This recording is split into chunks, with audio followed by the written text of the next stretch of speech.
Jadi tertekan sekali.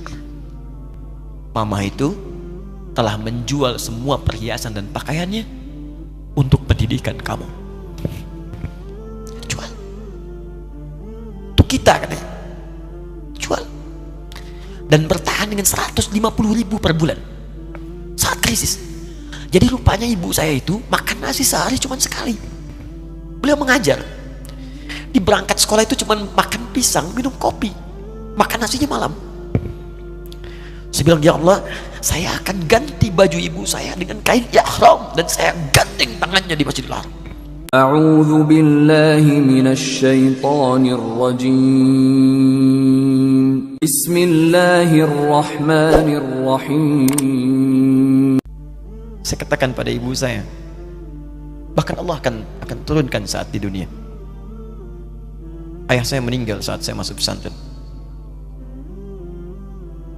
Dan baiknya saya rasakan luar biasa. Beliau mengajar di musalla kecil dulu, sekarang jadi masjid. Itu saya selalu di bawah. Beliau mengajar, saya tidur. Sekarang gantian saya mengajar, beliau tidur. Dan kadang di pangku, gendong sampai pulang. Saya pernah sengaja pura-pura tidur untuk ingin tahu apa yang dikerjakan ayah saya di jalan. Jaga betul supaya nggak bangun. Begitu saya disimpan di kasur dan bangun, diajak bercanda. Saya mau masuk pesantren, beliau nggak sempat ngantar. Saya bertemu, beliau menangis, peluk saya, minta maaf, nggak bisa ngantar ke pesantren. Saya belum mengerti apapun saat itu. Saya bertekad, insya Allah saya belajar dengan sungguh-sungguh. Sepekan, 2 pekan saya dapat panggilan pulang. Saya tanya pada kakak saya yang ikut, sekarang ada di sini, di mana ayah? Beliau nggak jawab. Sampai di Bandung, paman saya, beliau sekarang Sekom MUI Jawa Barat, langsung menyampaikan, nampaknya nggak akan terkejar sampai sana, mungkin sudah dimakamkan. Saya ngerti, paham saat itu bahwa beliau telah wafat. Maka saya pulang. Maghrib saya sampai, saya dapati ibu di ruangan tengah. Saya datangi, saya menahan tangis, tidak menangis sedikit pun untuk membahagiakan ibu saya. Saya datang, saya peluk, saya temani tidurnya. Itu pertemuan saya dengan ayah saya terakhir di mimpi. Saya bermimpi melihat sudah pakai kemeja, tersenyum, mendadahi saya. Sudah. Besoknya saya cari ke kamar, ternyata Allahu Akbar, apa yang selama ini saya pelajari di pesantren, kitabnya sudah ada di kamar semua, sudah disiapkan. Saya menangis saat itu. Saya bawa mushaf. Jadi bapak saya, ayah saya, itu bajunya pun saat wafat dibagikan kepada sahabat-sahabatnya. Bajunya, kitab-kitab ini dibagikan. Ibu saya menunjukkan kemudian ada jam yang nanti nak pakai. Saya bilang, simpanlah. Saya bawa mushaf. Dengan mushaf itu saya duduk di ruangan tengah, saya menghadap ke kiblat dan saya mohon kepada Allah, ya Allah, saya tak punya kemampuan lagi membahagiakan ayah saya saat hidup di dunia, tapi mohon jadikan setiap huruf dalam Al-Quran ini, ya Allah, pahalanya mengalir untuk ayah saya. Begitu saya bacakan saat itu, tak bisa saya berhenti, dan tiba-tiba langsung masuk ayatnya, artinya, posisinya, nomornya, gak pernah berhenti, masuk. Saya bertekad ingin berbuat baik. Puncaknya saya sekolah, ibu, ya Allah, saya ingin berbakti pada ibunda saya. Anda tahu apa yang terjadi? Demi Allah saya katakan, ketika Anda bersabar, ibu saya, bu, pak, itu krisis 97 pak. Waktu krisis saya masuk pesantren, saya diberikan sempurna bekal seperti anak-anak lain. Rupanya ibu saya sudah tanya kepada santi-santi, orang tuanya, berapa bekal Anda kasihkan? Dikasih yang paling tinggi itu dikasihkan pada kami tiap bulan. Saya terima. Satu kali libur saya pulang dari jauh, ibu saya tersenyum melihat sedang jemur pakaian, lihat saya. Begitu saya tiba, kaget saya. Kok pakaian ibu saya, pakaiannya nggak cocok dipakai gitu. Ini bukan pakaian ibu saya, kayak kain pel lah kalau sekarang. Saya masuk ke rumah, saya kejar, saya buka pakaiannya, lemarinya, saya nggak temukan sedikit pun. Saya kejar kakak saya, dia sudah siapkan makan. Kak perempuan kami yang kedua, mana pakaian ibu saya? Perhatikan jawabannya. Dia menangis saat itu. Dia bilang, Mama itu telah menjual semua perhiasan dan pakaiannya untuk pendidikan kamu. Jual. Untuk kita katanya. Jual. Dan bertahan dengan 150.000 per bulan. Saat krisis. Jadi rupanya ibu saya itu makan nasi sehari cuma sekali. Beliau mengajar. Di berangkat sekolah itu cuma makan pisang, minum kopi. Makan nasinya malam. Saya bilang, ya Allah, saya akan ganti baju ibu saya dengan kain ihram dan saya gandeng tangannya di Masjidil Haram. Itu apa yang terjadi? Begitu saya kuliah di Libya, alhamdulillah, saya berangkat, saya mulai mengajar, saya serius belajar. Saat itu kemudian Allah mulai berikan jalan. Saya ingin sungguh-sungguh. Malam saya bangun, saya sholat, saya belajar, saya menghafal Quran, saya belajar riwayat Quran. Sampai puncaknya tiba. Saya ditugaskan pemerintah Indonesia saat itu untuk jadi petugas haji di Mekah. Saya telepon ibu saya. Saya bilang, Ma, saya insya Allah akan haji 2010. Saya telepon Februari saat itu. Saya dengar suara, terbayang wajahnya indah, senyuman, bahagia. Alhamdulillah, nak. Kapan berangkat? Tahun ini insya Allah. Saya bilang, dan saya tidak akan pernah berangkat kecuali mama pun akan berangkat. Terdengar nada pesimis tapi senyum. Dari mana katanya?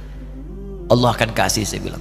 Saya sedang bekerja berusaha karena Allah. Mustahil Allah akan sia-siakan gitu. Berapa butuhnya? Porsinya 25 juta. Kapan harus ada? Bulan Juni. Ya, jadi dari Februari ke Juni itu.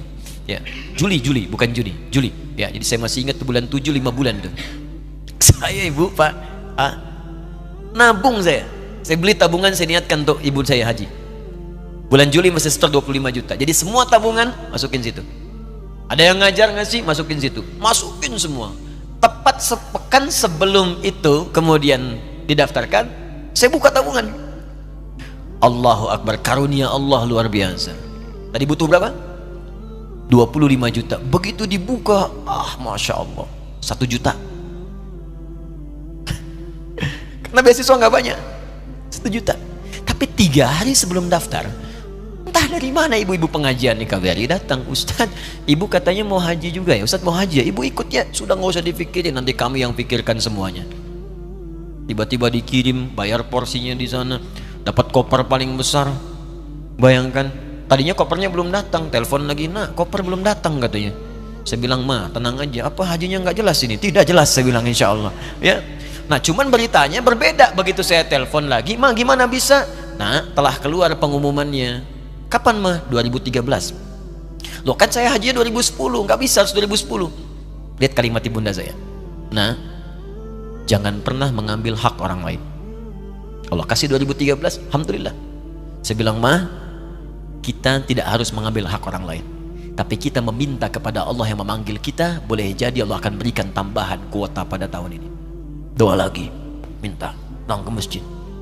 Tiba-tiba ada sidang oki di Istanbul saat itu, keputusan 1/1000. Setiap ada 1000 muslim, 1 kuotanya. Saat itu Indonesia dapat tambahan 22.000, termasuk ibu saya ada di situ. Ya, acara malam Al-Qadar 27 Ramadan, malam masih ingat betul, saya jadi MC dengan rektor pada saat itu. Saya nggak pernah bawa handphone, tiba-tiba handphone itu saya bawa, berbunyi kemudian telepon itu. Saya minta pada rektor izin, saya angkat dulu, diperkenankan. Saya kemudian ke belakang masjid, saya angkat. Tiba-tiba saya dengar suara sudah menangis. Nah, katanya, kenapa, Ma? Alhamdulillah, Mama bisa haji. Ternyata kuota itu termasuk ibu saya. 5 bulan, Pak. Wena biasa. Nggak bayar tambahan, nggak ada macam-macam, bisa berangkat. Begitu saya berangkat duluan, saya tungguin betul di apartemennya, di maktabnya sampai datang. Begitu sudah datang, saya nggak sapa, saya lihat dari jauh. Bahagianya saya bisa mengganti pakaian tadi yang lusuh dengan kain ihram. Saya perhatikan, saya ikuti dari belakang. Di lift, saya ikuti. Di jalan, saya ikuti. Begitu sampai Masjidil Haram, saya gandeng tangannya. Ma, kita sama-sama. Labbaik Allahumma labbaik. Labbaik la syarika lak labbaik. Saya tawaf, saya gandeng ibu saya lindungi supaya dapat kenikmatan dalam tawafnya. Begitu saya rasakan bagaimana Sayyidah Hajar bekerja keras untuk Ismail. Saya balas di situ. Saya gandeng tangan yang kanan. Saya minta pada Allah, muliakan ibu saya, ya Allah, muliakan ibu saya, muliakan. Berikan saya kesempatan membahagiakannya. Cuman yang kanan digandeng, yang kiri kosong. Karena sudah tidak ada. Jadi ketika Anda belajar pun untuk menjadi ulama, Allah akan muliakan Anda. Orang tua Anda akan dapat bagiannya. Yang hafal Quran itu Musa, yang bisa haji bapak ibunya. Kemarin saya jadi Amirul Hajj dari kedutaan Saudi berangkat, membawai 350 orang rombongan. Siapa yang saya bawa? Ahli Quran, yang hafal Quran anak-anaknya. Ahmad Kamil, yang haji, pengajarnya, murabbinya, ibunya, temannya, banyak yang berangkat. Yang berangkat siapa? Calon ulama. Dijadi ulama itu jangankan sudah jadi, kalau benar caranya, baru bergerak pun Allah pasti akan jaga. Kalau benar caranya. Di satu pertanyaan tadi, pilih mana orang soleh atau ulama? Jangan pisahkan. Karena jadi ulama itu adalah tingkat tertinggi bagian dari orang soleh. Jadi mesti ada yang jadilah di keluarga. Pilih satu mungkin ahli Quran, kedua ahli hadis, yang lain dunia. Tapi dunia diniatkan membantu ibadah. Jadi arsitek buat bangun masjid, bangun pesantren, pahala banyak. Insya Allah akan dibuka oleh Allah. Insya Allah. Ada kurang lebih begitu ya. Satu pertanyaan tadi, ya, apa beda antara orang soleh dengan ulama? Wallahu ta'ala alam bissawab. Hati saya sedih. Yang pertama, menyimak perjuangan orang tua Ustadz, Masya Allah. Semoga ayah jadi ahli surga, ibu pun dimuliakan dunia akhirat. Tapi dari tadi saya sedih sekali.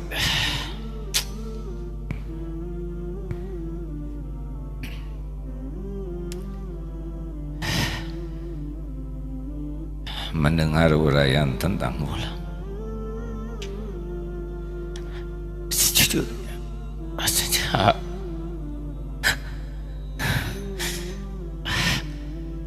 sepertinya jauh sekali dari yang Ustaz sampaikan tadi. Saya belum mengerti. Jangan kenapa bahasa Arab juga tidak fasih. Ilmu kita jauh. Gimana Ustaz?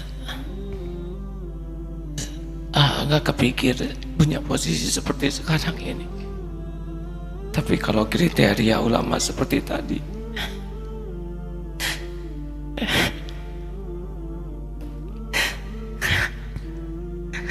jadi tertekan sekali.